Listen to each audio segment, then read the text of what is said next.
So this is a short recording to talk with Dr. Chatlos and Mary Fulp on our movie demo, Truth on Trial, which is a fictionalized court case. And it's really a brief of the plaintiff of a character named Anna Biltmore. And the court case takes place in the year 2008 following a misdiagnosis, wrongful hospitalization, and forced medication of Anna Biltmore, who had a spiritual experience. We're welcoming Mary Fulp from Montana to share her views on our film production. And we'll have Dr. Chatlos interview her. And we'll start with Mary, if you would introduce yourself. Hi, I'm Mary Fulp, and I'm just here to share about my lived experience. So, So, Dr. Chatlos. yeah, let me pick up. Um, do you want to say something about how did you meet Janet? And I think that was in 2023. And let's start with that. Okay, so I don't know how I got connected with Janet. I would have to look back. I just know that after my involuntary hospitalization, after my spiritual experience that I had, um, I was blown away with what happens in the hospital system with mental health patients. And I was just in a place of being very wounded from what happened to me.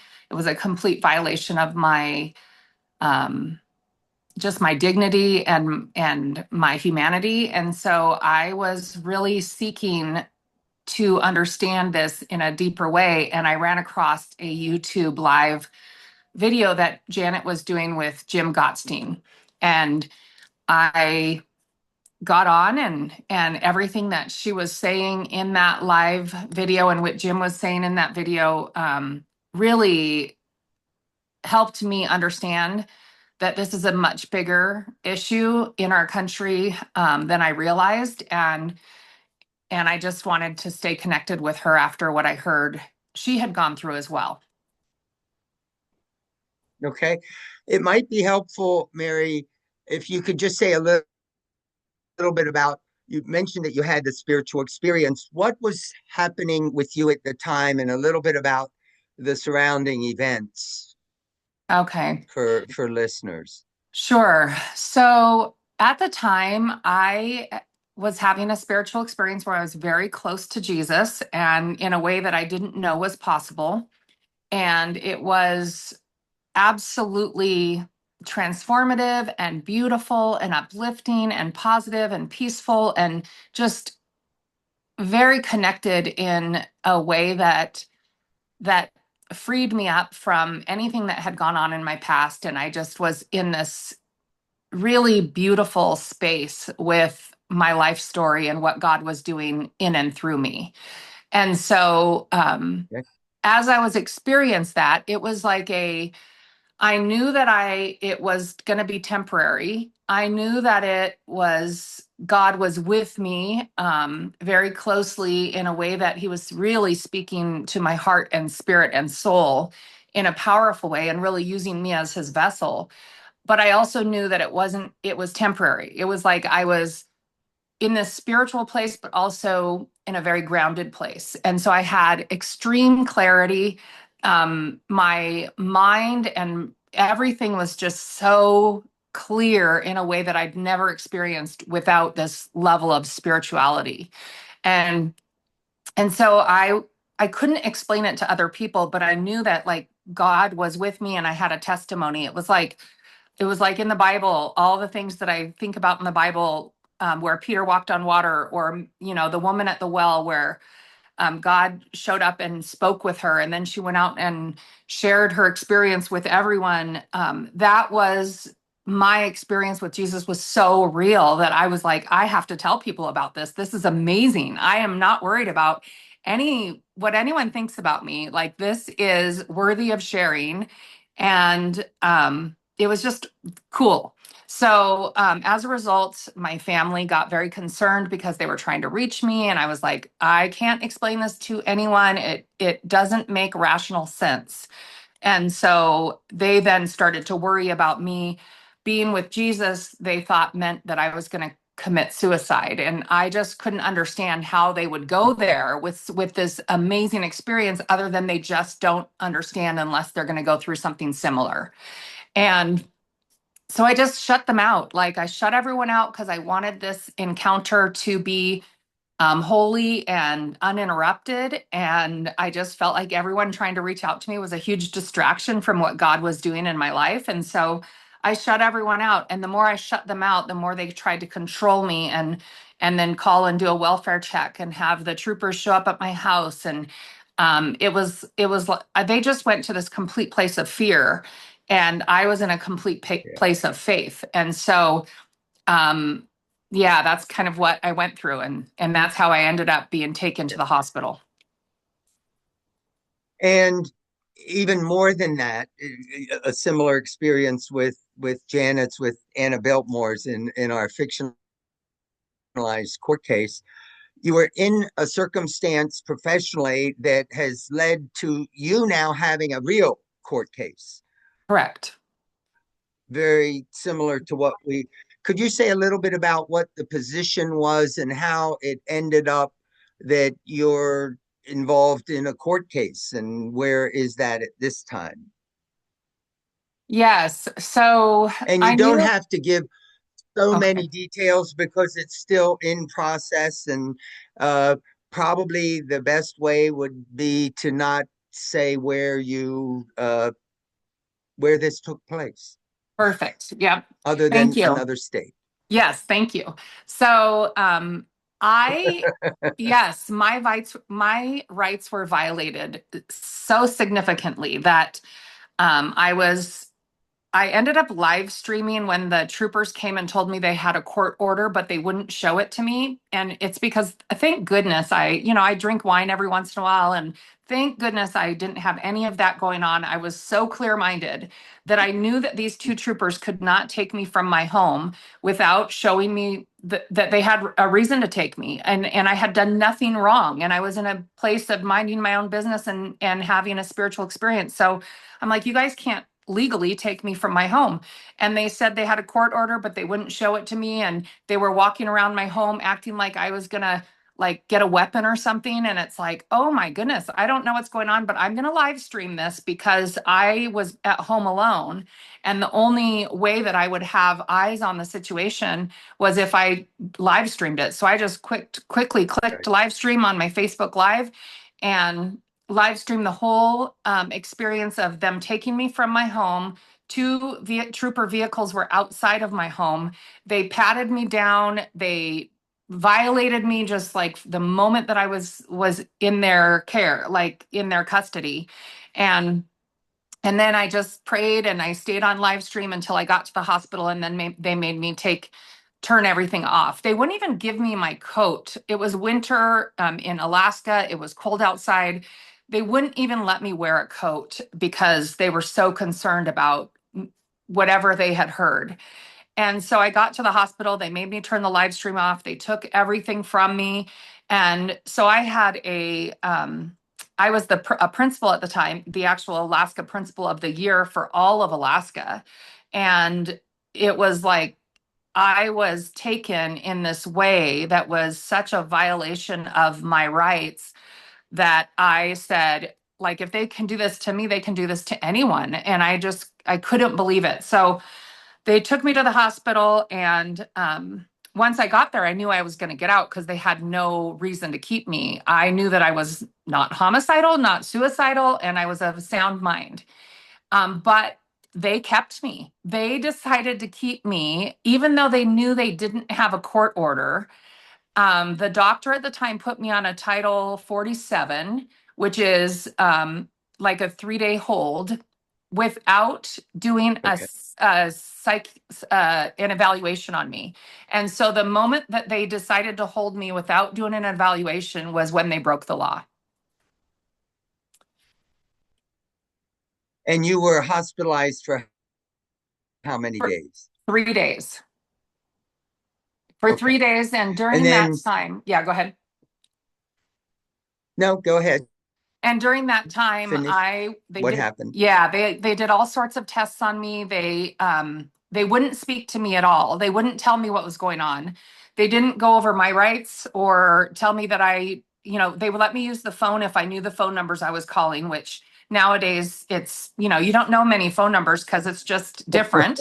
And so, and they only let me use the phone if I behaved, like I didn't try to say that they were mistreating me or that to help me get out of the hospital. As soon as I started talking like that, they were like, give me the phone, get off the phone.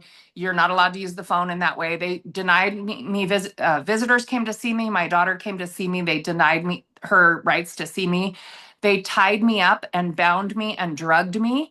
When I was like the second day there, I knew, okay, this is ridiculous. Nobody's talking to me and telling me what's going on, and they're just keeping me in this holding cell with this constant surveillance of video camera watching me. And I just started to bang on the door. They locked me in the room, and I started to bang on the door and pray in tongues, very loud. And that's when they did a code strong, came, and like 10 people, it felt like 10 people. I don't know how many it was really was. Um, I was laying on the bed because I realized, oh my gosh, what are they doing?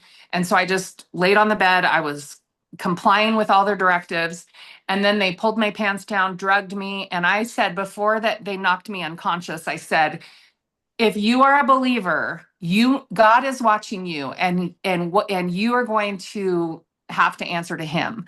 What you're doing is so wrong. And it was just, I never said any inappropriate words. I just had a lot of boldness in my understanding of them violating me so significantly that it was against the law. And I would tell them, I'm going to file a court case. Like, I was saying all of that while I was in the hospital. Like, yeah. Okay, So so you already had that in mind. oh yeah, when I was in the hospital, I knew that what they were doing was illegal, and I knew that I had to fight this because I saw that this not only was something they did to me, but this is something they did to anyone who they thought had mental health concerns. So it's something that's been going on in that hospital for quite a while. So that sounds an awful lot like Janet's experience. And um, with that in mind, and you know about our efforts for a demo on Truth on Trial, how do you see, what's your reaction to what we've shown you, what we've got in mind? And to some degree, I guess the question is, why is this film important to you? The film's so important to me because it shows people who believe in hospitals and that this can't possibly be something that happens in our country. It shows people that it's a very real reality for mental health patients. And it just the title alone of Calling God to the Witness Stand, Truth on Trial, aligns so much to my situation that it's just kind of unbelievable that this has already been in the works prior to this happening to me, because it sounds exactly like what I went through. And Yes, it's it almost as does. if God aligned us for a time such as this to expose this to the world and really educate people in a profound way so that real change, real lasting, significant change, transformational change can happen with how um, we treat mental health patients and the way that we care for And them. I think I think you're right. This is something that happens to a number of people. Our idea about doing it as a film, and especially with your court case, I think your goal and our goal would align, that we want to do something so this never happens again. That Yeah. hospitals absolutely wouldn't consider it. So, say a little bit about the when and how did the movement toward a court case, and where are you now in that process? Because it's our understanding that it has not yet gone to court or to trial. Yes. I knew that, like, I didn't know much about any, working with attorneys or just being involved in a court case. So Eagles. it's been a slow process. This happened in January of 2023. We're coming up on January of 2026, so 3 years later. But I had quite a few things to work through in order to get where I am today because this is such a big case. And so we are well underway with depositions being taken and discovery already wrapping up. And the next part of this phase is really submitting all of the discovery through the court system and just preparing for trial.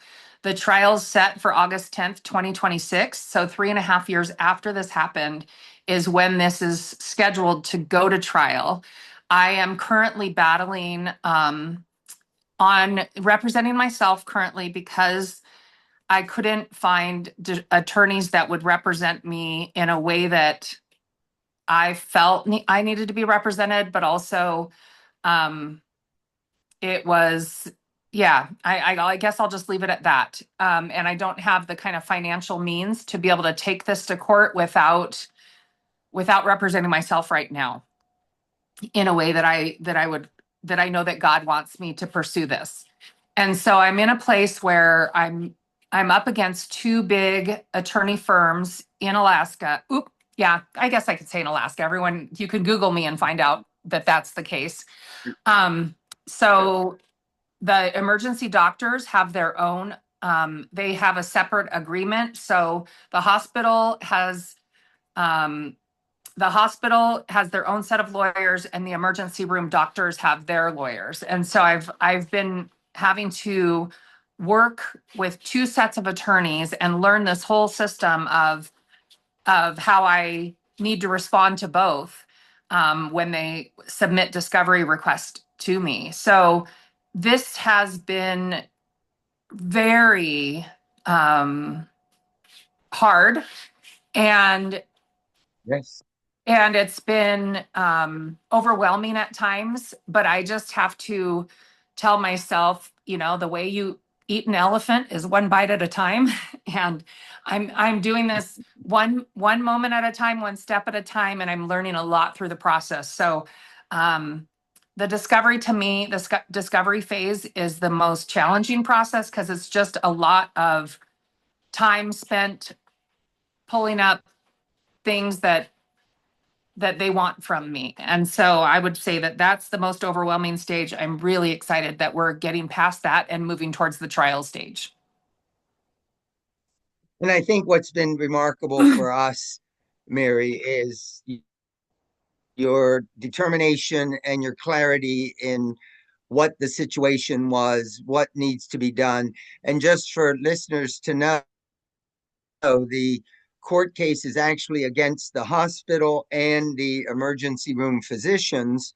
And there were also other things when we were doing our fictionalized court case. We were like, okay, what kind of case do we want? But you also had problems in your job that maybe could have been a court case. Could you say just a little bit about what happened to you beyond the hospital stuff?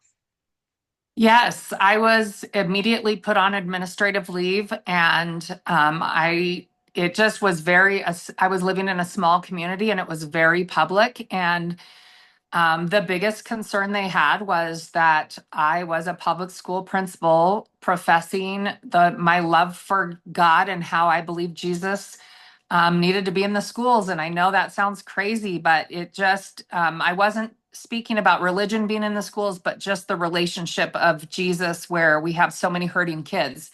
And that was just my belief at the time based on what I went through.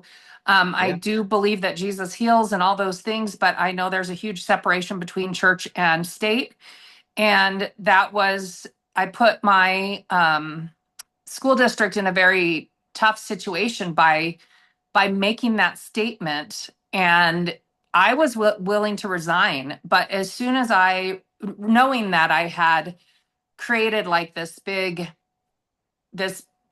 this challenging circumstance for them. I was willing to resign prior to being mishandled, prior to all of this. And then it just turned into, I had a separation agreement that is confidential with the district because my biggest concern was not going after them.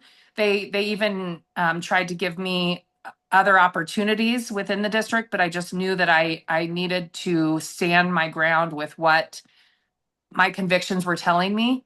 And so I did. But also I knew I couldn't go back after what happened to me in the hospital.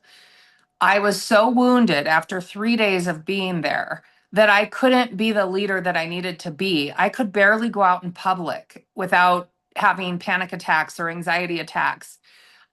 This was a whole nother level of woundedness that I have never experienced. And it's taken me a couple of like 3 years to feel strong again. And I still have panic attacks. I still don't have trust in the hospital system. When I go into a hospital, I immediately the book The Body Keeps the Score. It's like my body immediately has a reaction when I'm in a hospital or near a hospital.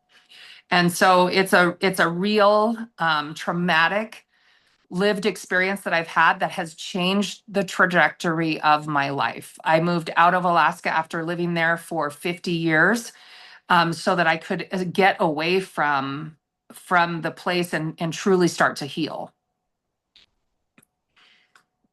And I don't know if we've talked much with you, but what you're describing from your spiritual experience is what we call moral injury. You were Yeah. betrayed seriously by a system that you probably had faith in prior to this experience. You really didn't have any experience with the mental health system.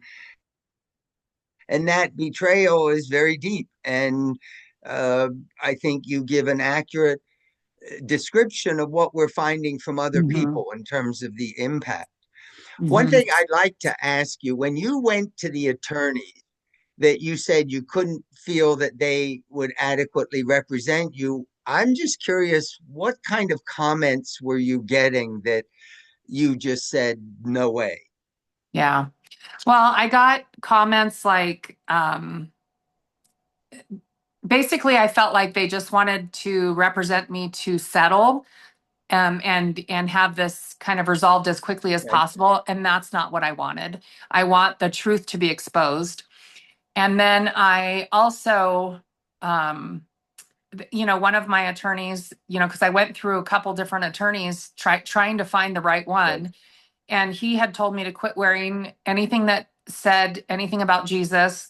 Don't talk about Jesus. Like, you don't want to be seen as someone who's crazy. And that's not the kind of representation that I needed. I needed to maintain my faith in a courageous way, um, without compromising, to somehow work the system to my advantage. I don't need to work the system. I just need my truth of what unfolded to be shared with everyone so that meaningful change can take place. I knew at the time that I was in the hospital that I'd prayed prior to all of this for many years of, God, give me the eyes to see what grieves your heart and the courage to do something about it. And when I was there, I had the eyes to see what grieves his heart because of how people were being treated in such an inhumane manner that even animals don't get treated this way. So I knew that I had to have a strong voice for justice to help create some lasting change in regard to this.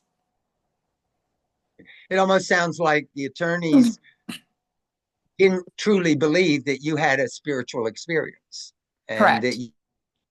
you were a little bit crazy. Um, Yeah. well, this has been wonderful. Um, I would like to ask you, is there anything else you would like to say? And maybe what is your hope of what we can get across with our film and your trial before we end uh, this? Um, Anything else I would like to say? There's so much I would like to say, but I think just to wrap this Well, up. what about a message, a message. We're going to show this to prominent people looking for possible investment in the filming. Mhm. What's a message you really think you would like to get across that we also want to get across?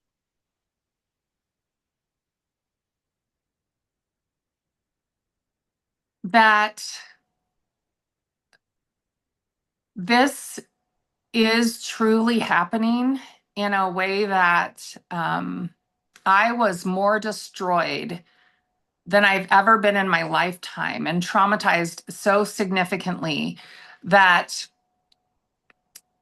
we have to trust that this is real, even if we've never experienced it ourselves, and listen to the people who've gone through it and truly listen to the voices of the people who are saying that this is happening, and give them a platform to be a part of change that's needed. um, I I just really want, like, what was taken from me was not just my integrity and my dignity. My voice was taken from me, and I finally have my voice back, and it feels amazing to have my voice back. And so I want everyone who's gone through anything like this to have a voice, and that's what I'm hoping that this film provides for anyone who's ever experienced anything like this. Even if they did have a true mental health crisis, Mhm. that this is not the answer. How we treat people when they have a mental health crisis currently is so traumatizing that we are not helping heal anyone. If we have to do it completely differently, if we want to see change for the mental health industry. So it's a message that the spiritual experience is real, should be Yeah. respected, and the mental health system, let alone harming you and challenging you and say you've got a mental disorder just the way they treat anybody. Yeah. Yeah. And I just would the like fact to that they end. wouldn't even speak to me. Yep. Go ahead. No, I would like to end with Janet and I, our hearts go out to you for how bold you've been and how clear your whole description of the experience and your thinking, and you knew exactly what was going on. And I think that clarity really makes the message even greater. So thank you very much for this opportunity just to share this. Thank you. Okay. Best Bravo. wishes in the court case. Thank you so much.